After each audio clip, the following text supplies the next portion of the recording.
compromise on these issues. We have to engage one another and openly communicate with one another and do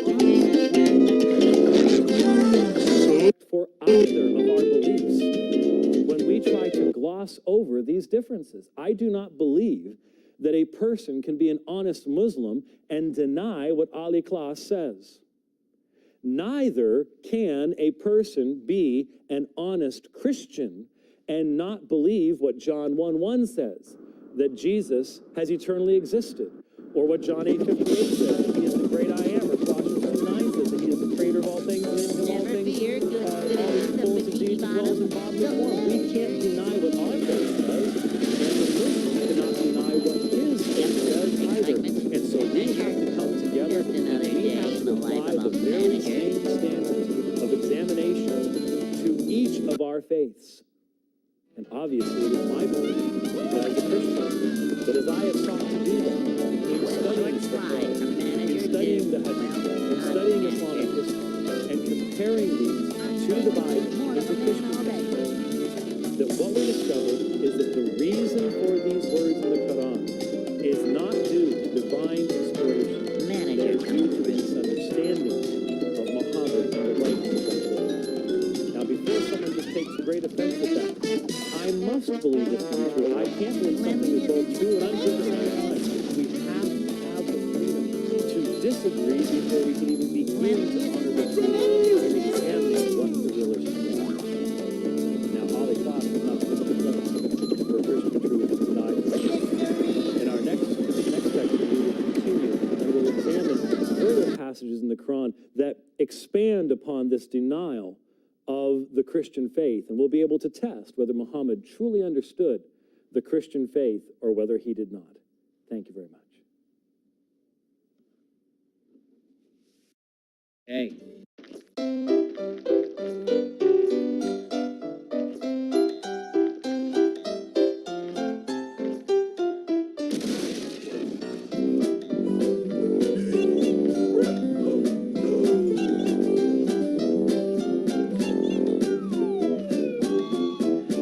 Just a few moments ago, we had someone pop into our chat channel. You can always tell when someone just flies into the channel. As soon as they join, they immediately throw out a challenging statement that things are going to be interesting, and this is probably the first time they've used your chat channel.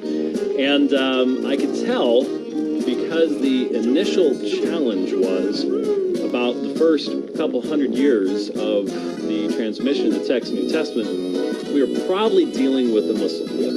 And looking at the host mask, when you come into the chat channel, by the way, if you've never done it, those who are used to dealing with chat channels can sort of tell where you're coming from sometimes by what's called your host mask. It looked like this person was coming from England. And so after a little bit of chit-chat and trying to find out exactly where this person was coming from, we found out indeed he is a Muslim from England. And basically, he was challenging me, looking for me, and challenging me on this issue of why we believe that the form of text that we have in the earliest papyri manuscripts of the New Testament reflects what was originally written by the authors.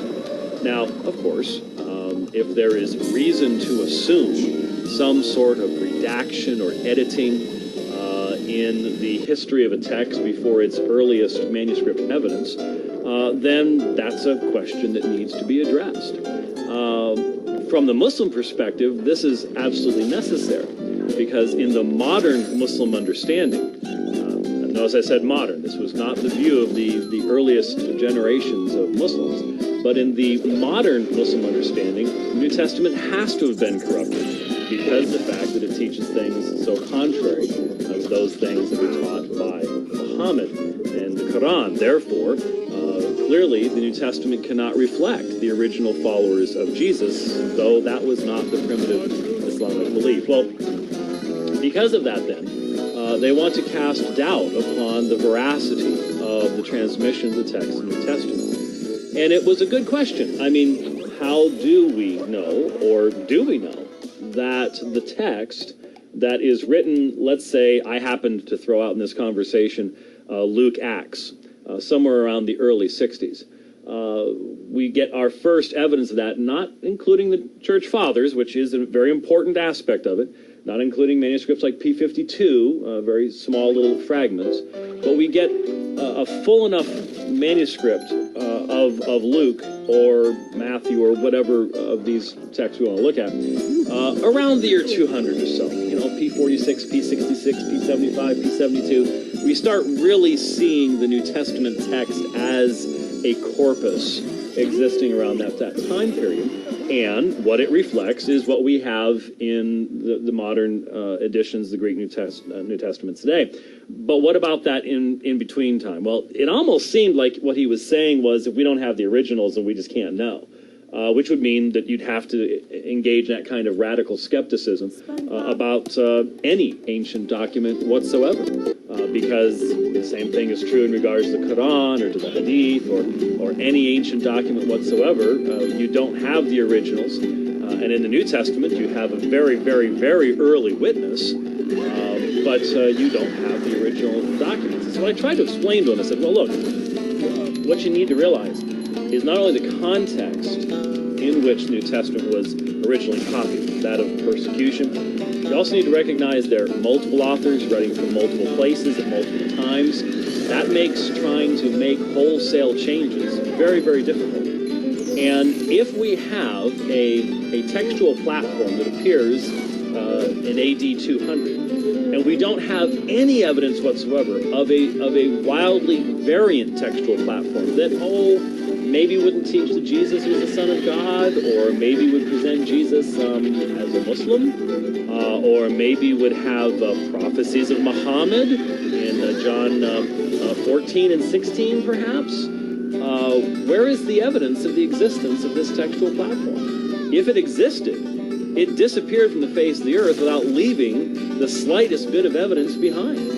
How could that have happened? If a person is going to say, well, I believe that that's what was there originally, then they probably need to give some evidence to substantiate that kind of assertion. And they then need to explain how it is that you can get the New Testament text appearing in separated geographical areas if, in point of fact, the transmission of that text up to that time was actually the transmission of a number of different kinds of text. How does one text end up every place if there are all sorts of different texts being transmitted? And that, again, raises the issue, and how could any one of those texts have just disappeared from the face of the earth? Those are the questions I was asking, and I honestly didn't get much of a response. But it was somewhat refreshing in comparison to some of the conversations that we have had with some of the Muslims that have come in channel. But it was also interesting then to recognize that our Muslim friends are listening and was aware of the doctoral program in regards to studying the transmission of the text of the Quran, transmission of the text of the New Testament, and that's exciting as well. And so it was a very excellent question. But I think we provided a response, and unfortunately all our English Muslim friends seemed to hear was, well, it's just a theoretical reconstruction, and you can take it one way, you can take it another way. That's not what I said. When we kept asking, all right, if you're going to say that there was this other textual platform that's just simply disappeared, then what evidence do you give positively of its existence? And secondly, how do you explain the cohesion, coherence, consistency of the textual platform that we see in those earliest papyri manuscripts that then continues into the great unsealed text and so on and so forth? How do you explain these things? And we didn't get a response from them. And maybe sometime in the future, we'll see. But it was an interesting conversation that we had there in the chat channel, and I have a feeling we're going to have a few more in the future as well. Thanks for watching.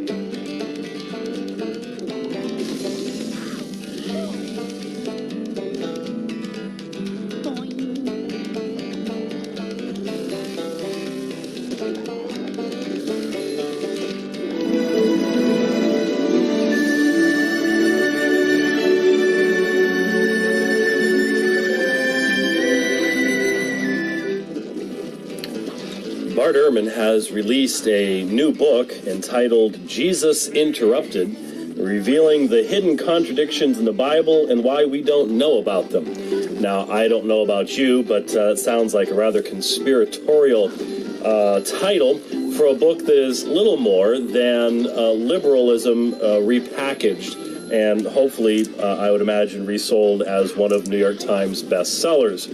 We'll be looking a lot at the number of things that Dr. Ehrman says in here. It's really nothing new.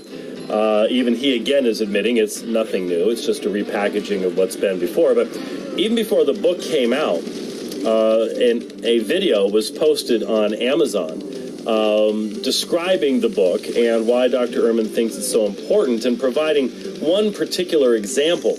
Now, having listened to Dr. Ehrman's lectures for quite some time, again, this has been a part of his New Testament teaching for a long time. But remember, Dr. Ehrman is a textual critical scholar, and he has gone beyond that into all sorts of other realms. He wants to have a much wider range of expertise, and he keeps touching on theological issues. When you challenge him on his theology, however, he immediately backs away and says, well, I'm a historian. That's theology. That's a different area. But he has a tremendous amount of theological conclusions in this book. It is a strongly anti-Christian book. Remember, Dr. Ehrman is an apostate. He once believed in Christianity, or says he did, and now rejects Christianity. And so he has a deep bias in regards to this particular issue. But let's take a look at the example that he provides in this video clip, and then let's examine it from a biblical perspective.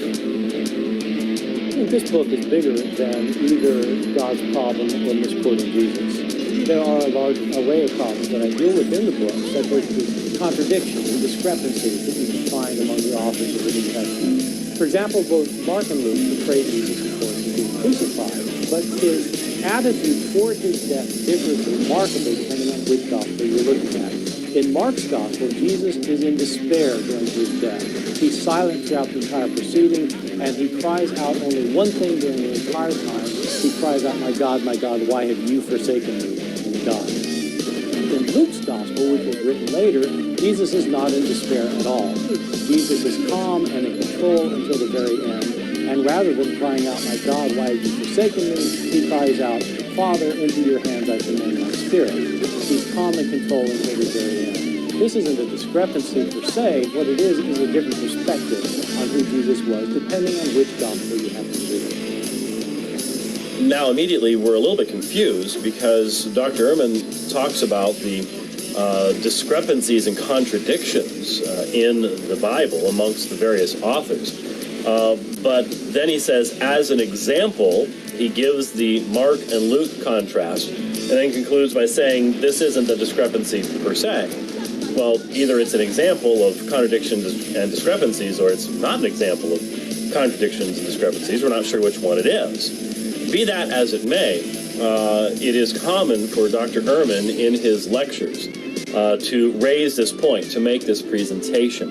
It's very common amongst liberals to I think, present a very surface level, shallow understanding of the presentations of Mark and Luke. And I think we can see part of the inconsistencies, and in fact, sometimes downright incoherence, of liberal scholarship when we consider what is being said here. First of all, Dr. Ehrman believes in complete, total literary dependence between the gospel writers. That is, Matthew and Luke had Mark, and they had not just a form of Mark, they had Mark in front of them, and they were copying from it, editing it, and changing it, and creating their own perspective out of it. He makes that very, very plain.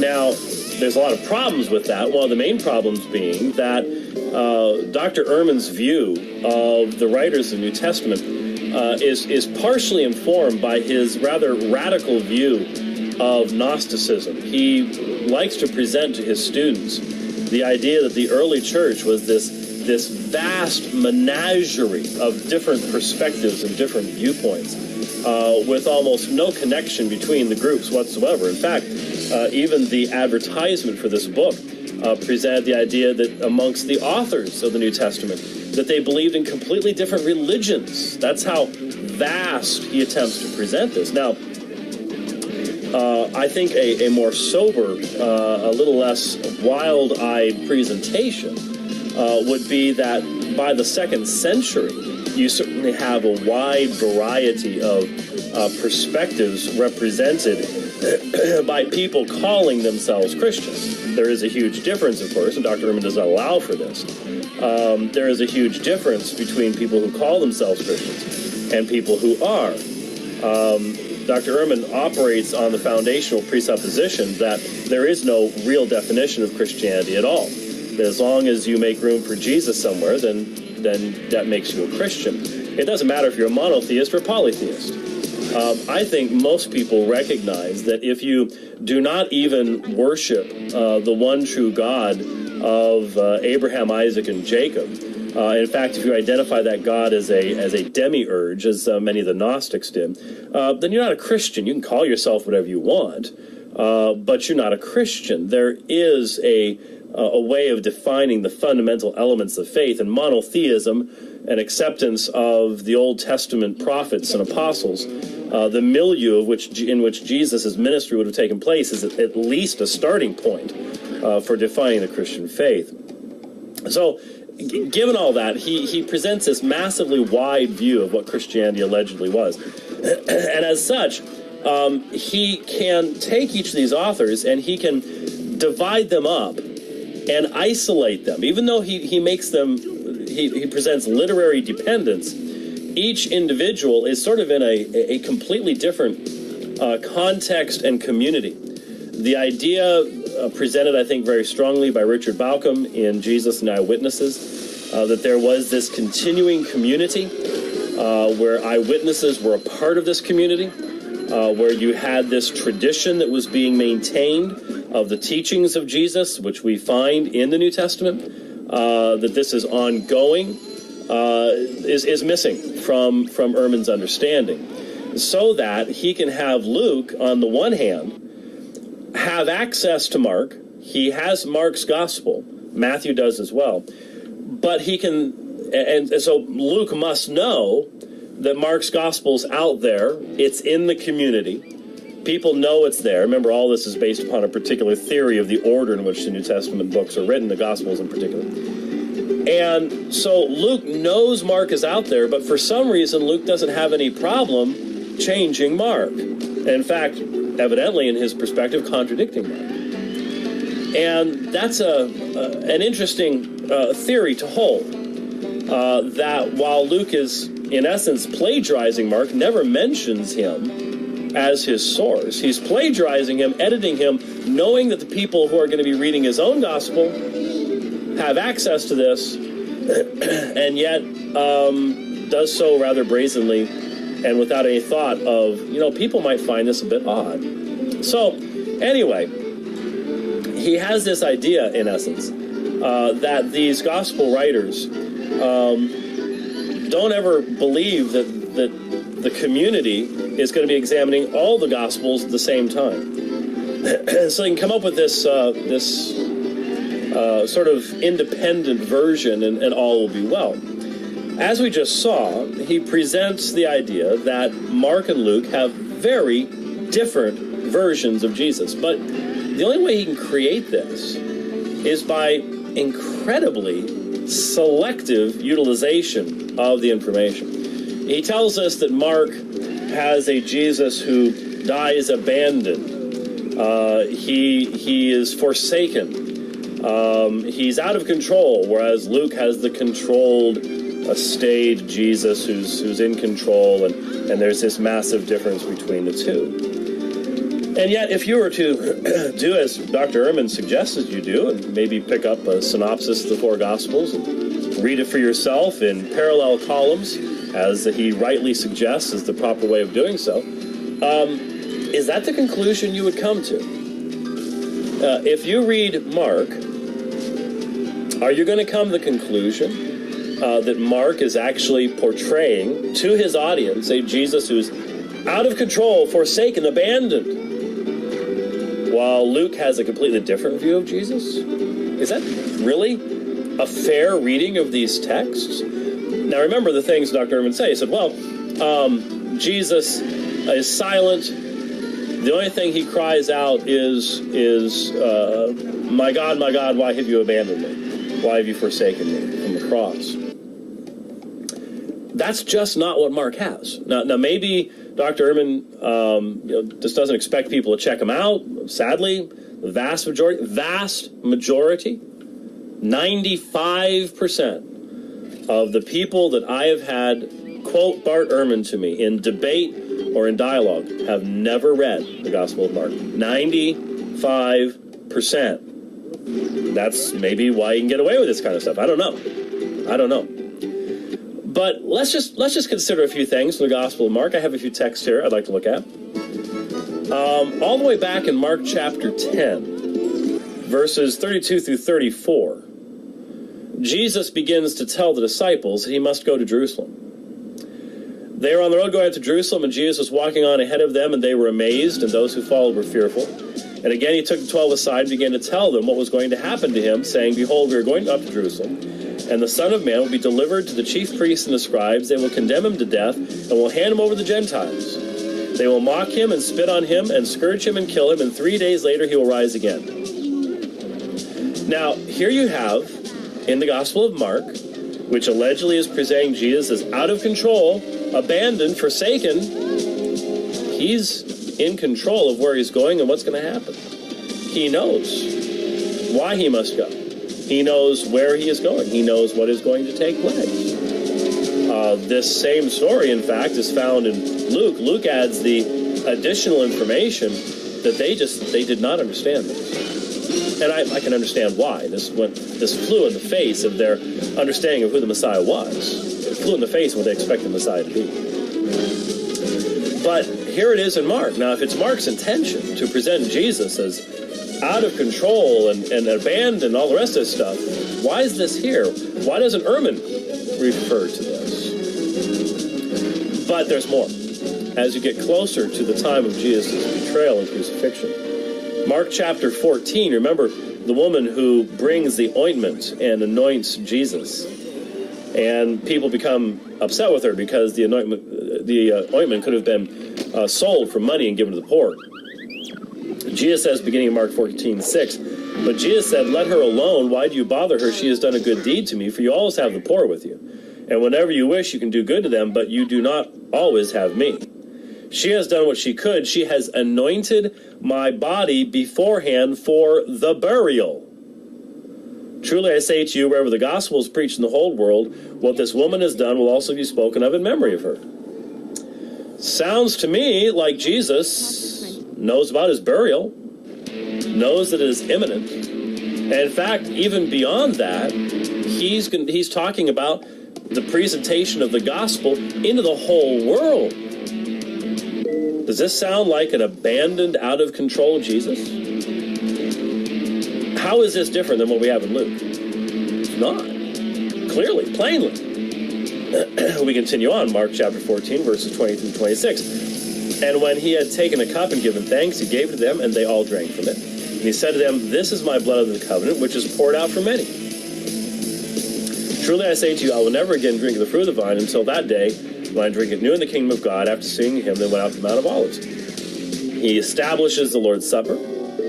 He's talking about the covenant in his blood, which is poured out for many. The people in the community, the early community, knew what that was. Clearly, Mark is presenting Jesus as fully aware of the events coming upon him, and fully aware of the fact that his sacrifice is going to bring about this new covenant in his blood.